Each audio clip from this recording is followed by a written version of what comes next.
আমার চাকরি প্রার্থী ভাই বোনেরা সবাইকে আন্তরিক অভিনন্দন এবং শুভেচ্ছা জানাচ্ছি আমার নতুন আরেকটি ভিডিওতে।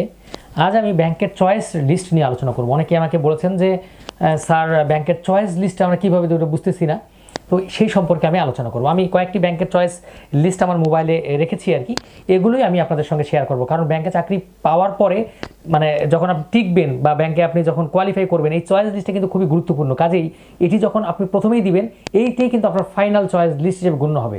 পরবর্তীতে কিন্তু চেঞ্জ করার যেহেতু সুযোগ নেই, কাজেই আপনাকে এখনই ভালোভাবে ভেবে চিনতে তারপরে চয়েস লিস্টটা আপনাকে কিন্তু দিতে হবে, নাহলে কিন্তু পরবর্তীতে আপনি বিপদে পড়ে যাবেন। যেমন কারো বাড়ি যদি উত্তরবঙ্গে, সে যদি চয়েস লিস্টে প্রথমে দেয় বিকেবি, তাহলে তার কিন্তু হচ্ছে যে দক্ষিণবঙ্গে তাকে সারা জীবন চাকরি করতে হবে। কারো বাড়ি যদি দক্ষিণবঙ্গে হয়, সে যদি দেয় প্রথমে রাকাব, সে রাকাবে চাকরি পেয়ে গেল, তাকে কিন্তু সারা জীবন কিন্তু উত্তরবঙ্গে চাকরি করতে হবে। কাজেই চয়েস লিস্ট এটা খুবই গুরুত্বপূর্ণ। আবারও রয়েছে কেউ পরিশ্রম করতে বেশি পছন্দ করেন না, সে যদি সোনালী ব্যাংকে প্রথম চয়েস দেন, তাকে কিন্তু প্রচুর পরিশ্রম করতে হবে। আবার কেউ যদি চান যে একটু রিল্যাক্সে বিভাগীয় শহরে কাটাবো, সে যদি তখন যদি আপনি মানে অন্য কোনো ব্যাংক চাকরির পরীক্ষা দেন, যদি কর্মসংস্থান ব্যাংক, তাহলে দিলে কিন্তু হবে না। যেমন এখানে দিতে পারেন আইসিবি, হাউস বিল্ডিং ফাইন্যান্স, এইগুলো যদি দেন তাহলে কিন্তু আপনারা ভালো কিছু করবেন আর কি, বা বিভাগীয় শহরে আপনি থাকতে পারবেন।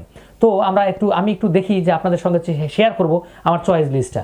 তো চলুন দেখি। এই যে আমি চয়েস লিস্টে এবার যে সার্কুলারটি প্রকাশিত হয়েছে, সেখানে হচ্ছে যে আপনার সিনিয়র অফিসারের 1554টি পদ রয়েছে। পদের সংখ্যা হচ্ছে 1554টি।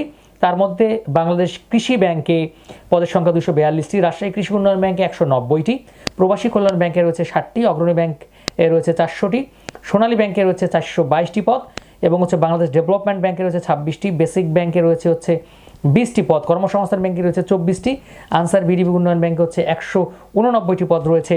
তারপর ইনভেস্টমেন্ট কর্পোরেশন বা আইসিবিতে রয়েছে 19টি, এবং বাংলাদেশ হাউস বিল্ডিং ফাইন্যান্সে রয়েছে 15টি পদ। এখন দেখেন, আপনারা যারা মানে চাকরি করার জন্য বিভাগীয় শহরে চাকরি করবেন, অনেকে রয়েছে যারা বিভাগীয় শহরে চাকরি করতে চায়, তাই না?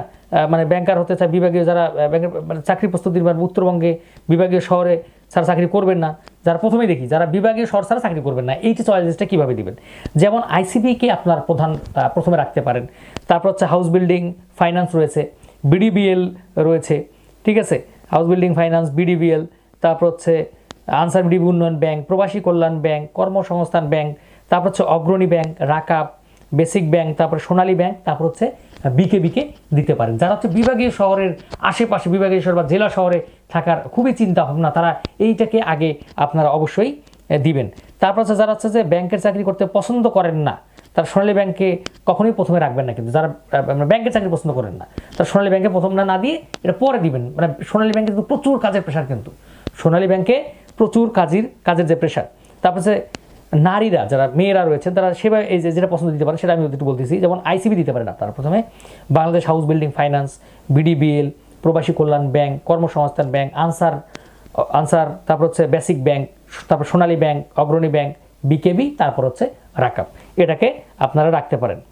এখন যারা শুধুমাত্র চাকরি চান, চাকরি দরকার, তারা এটাকে দিতে পারেন। যেমন আইসিবি, হাউস বিল্ডিং ফাইন্যান্স, তারপর হচ্ছে বেসিক ব্যাংক, আনসার, তারপর হচ্ছে কর্মসংস্থান ব্যাংক, প্রবাসী কল্যাণ ব্যাংক, বিডিবিএল, অগ্রণী ব্যাংক, সোনালী ব্যাংক, বিকেবি, রাকাব, এগুলো হচ্ছে আপনারা চয়েসে দিতে পারেন। কিন্তু আর যাদের ইচ্ছা একবারে ব্যাংক, মানে যাদের টার্গেট অনলি ওয়ান ব্যাংক ছাড়া অন্য কোনো চাকরি আপনারা করবেন না, ব্যাংক, অনলি ওয়ান ব্যাংক, যাদের ব্যাংক চাকরি তারা দিবেন যেভাবে চয়েস দিতে পারেন। যেমন হচ্ছে সোনালী ব্যাংকে প্রথমে দিবেন, তারপর যেমন হচ্ছে যে অগ্রণী ব্যাংক, তারপর হচ্ছে বিডিবিএল, বিকেবি, পিকেবি, প্রবাসী কল্যাণ ব্যাংক আর কি, ICB, Bangladesh house building finance, KB, তারপরে বিকেবি, তারপর হচ্ছে আনসার বা বেসিক ব্যাংক, মানে রাকাব, তারপরে আনসার, তারপর বেসিক ব্যাংক, এগুলো হচ্ছে যেমন আপনারা দিতে পারেন। কারণ হচ্ছে যে যাদের একবারে টার্গেট আমি ব্যাংকার হব, বিসিএস টিসিএস আমার দরকার নাই, আমি ব্যাংকার, তাহলে ব্যাংকার যার একবারে হওয়ার ইচ্ছা, তাকে সে সোনালী ব্যাংকে প্রথম চয়েস দেবেন, অবশ্যই সোনালী ব্যাংকে প্রথম চয়েস দেবেন। তো এই চয়েস লিস্টটা আমি তৈরি করেছিলাম, এটা হচ্ছে যে আমার মতো করে আমি একটা চয়েস লিস্ট তৈরি করেছি।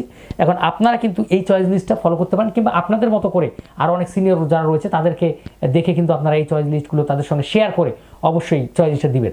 কারণ আপনি একা দিলে হবে না, কিন্তু আপনি যখন ভুল যদি হয়ে যায়, সেজন্য অবশ্যই কোনো একজন সিনিয়র ব্যাংকে চাকরি করে কিংবা পরামর্শ দিতে পারে, এরকম তাদের কাছ থেকে অবশ্যই পরামর্শ নিয়ে আপনারা ব্যাংকের চয়েস লিস্টটা দিবেন। তাছাড়া যদি আপনি প্রথমেই ভুল করে ফেলেন, তাহলে কিন্তু আপনাকে সারা জীবন পস্তাতে হবে। ঠিক আছে? তো আমার চাকরি প্রার্থী ভাই বোনেরা, এই ছিল আজকের মতো ব্যাংকের চয়েস লিস্ট।